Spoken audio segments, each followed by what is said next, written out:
Bonsoir. Bonsoir. Alors vous êtes ici en soutien à Marc Fesneau, tête de liste régionale pour le MoDem, et puis à toutes les têtes de liste départementales aussi. Et au programme, il y a eu une visite de l'entreprise Litès, leader des cosméto-textiles. C'est une PME. Est-ce que c'est le genre d'entreprise que la région doit soutenir? Oui, parce que j'aime bien ces chefs d'entreprise qui relèvent des défis dans un climat, on sait combien il est compliqué aujourd'hui, dans une situation économique extrêmement difficile. Et donc c'est une PME très innovante, qui marche bien. Et moi, je crois que, alors typiquement, l'élection régionale, ça doit être un moment où on parle de ces questions d'emploi et de développement économique. On est dans une crise très lourde. Les pouvoirs publics doivent faire leur travail. Et les régions doivent aussi agir pour l'emploi. Et l'emploi, pour moi, ça passe d'abord par le soutien des petites et moyennes entreprises. Mais avec des contreparties. Ah, mais toujours. Quand vous donnez une aide, quand vous subventionnez, quand vous aidez sous toutes les formes que ce soit, ben vous devez exiger évidemment une contrepartie en termes d'emploi, en termes, au fond, de ce que l'entreprise peut apporter à la société, hein, voilà, en termes sociétal, et en termes d'emploi, et en termes de progrès global pour un département, un territoire ou une région. Alors, hier soir, sur France 2, vous avez refusé toute alliance avec l'UMP, écarté toute alliance avec l'UMP. Est-ce que je peux expliquer ceci une petite seconde? Mais expliquez justement. Je suis désolée de voir une chose, c'est qu'en France, ce qui n'est pas le cas des autres démocraties qui nous entourent, le pouvoir fait des élections régionales, au fond, une élection nationale. Et il en fait en nationalisant l'enjeu. On en fait aussi un enjeu national. Moi, je ne suis pas à gauche, hein, je vous parle pour le centre. Oui. Donc je regrette que le pouvoir en place en fasse objet de référendum pour ou contre le gouvernement. Alors, et moi, je crois que je n'ai pas envie de donner quitus au gouvernement pour son action, et je crois que de très nombreux Français n'ont pas envie de donner quitus au gouvernement pour son action. Et donc l'idéal, ce serait que nous puissions continuer à être indépendants et autonomes.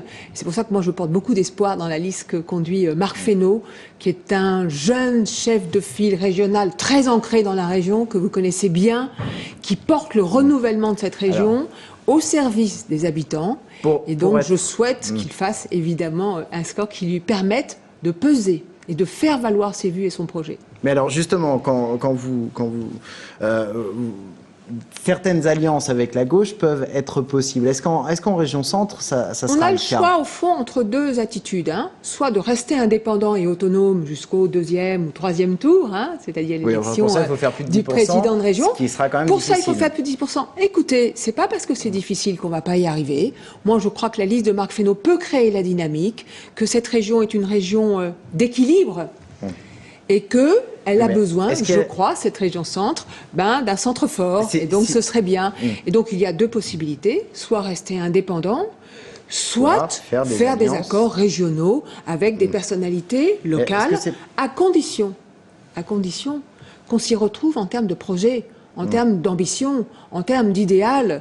Le projet que porte Marc Fesneau, c'est un projet très ancré sur l'emploi, la formation, l'apprentissage, l'orientation, les stages pour les jeunes, bref, donc ça, faut davantage d'égalité. Dans le programme du Parti Socialiste. Mais faire une alliance avec la gauche, est-ce que c'est pas risqué? Pardon. Non, mais si vous faites une alliance, il faudrait le retrouver dans le parti. Moi, je considère que les régions ont sûrement fait des très bonnes choses dans toute la France, mais qu'en même temps, elles ont péché peut-être par une absence d'ambition économique.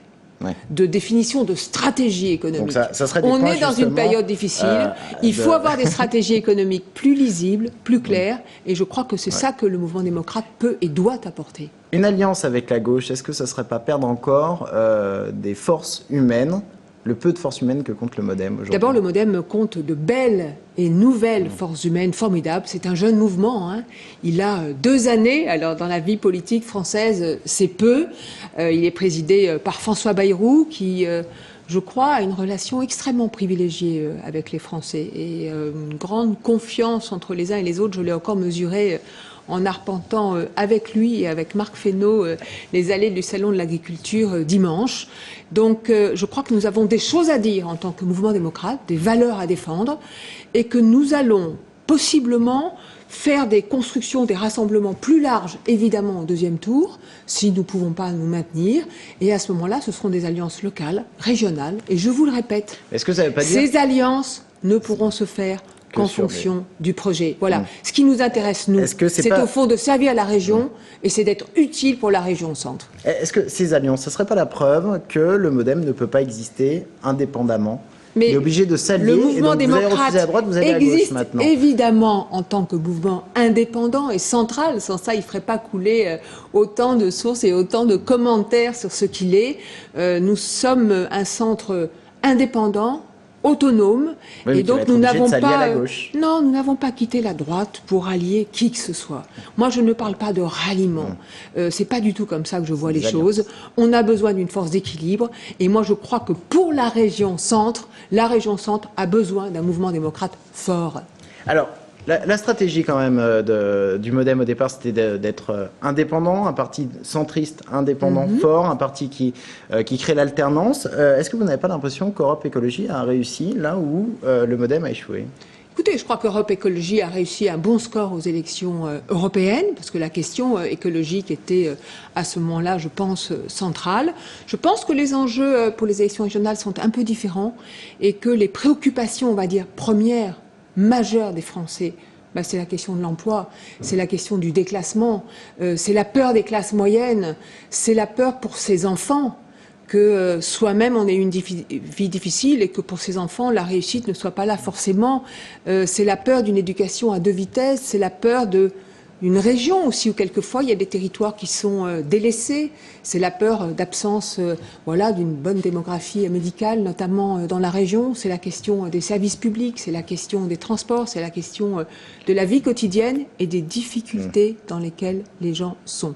Eh bien nous, notre rôle, c'est d'être auprès d'eux et d'apporter des solutions, on va dire, moins partisanes. Voilà. Vous savez que je crois de toutes mes forces que l'affrontement bloc contre bloc, d'une séparation comme ça d'un pays coupé en deux, gauche contre droite, droite contre gauche, ne résoudra en rien les questions des Français. Merci beaucoup Marielle de Sarnez d'être venue sur ce plateau.